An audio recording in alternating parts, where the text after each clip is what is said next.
पालो काढतो म्हणजे तू गाजराचा पालो काढतोय, चटणी बनवतो. चिव चटणी करतो. आई लाजराची कसली पाना काढूची लागतं? त्याची गोळी गोळी पानं काढायची लागतात.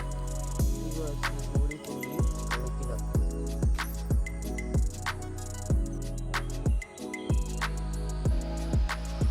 गाजराची पालं घेऊन घेतलं.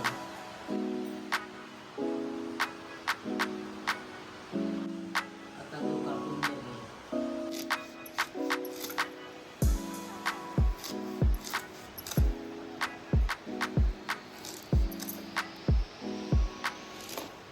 चटणीत मी काय काय घालते इथं सांगतोय. गाजरीचं पालो, मिरची, लसूण, आला, मीठ, कोथिंबीर आणि खोबरा.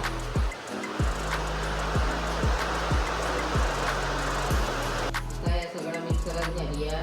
व्हायच्या वेळेस पाणी घालून चटणी लावूया. चटणी तयार झाली या. चटणी इतकी जाड होऊ नये. तर मंडळी आपण ती लाजरीची चटणी बनवली आहे ती कशी झाली ते आपण पप्पांक द्या. पप्पा पाहिजे काय सांगता. वा सुंदर आहे आपला तो वेगळा काहीतरी बरी झाली. हां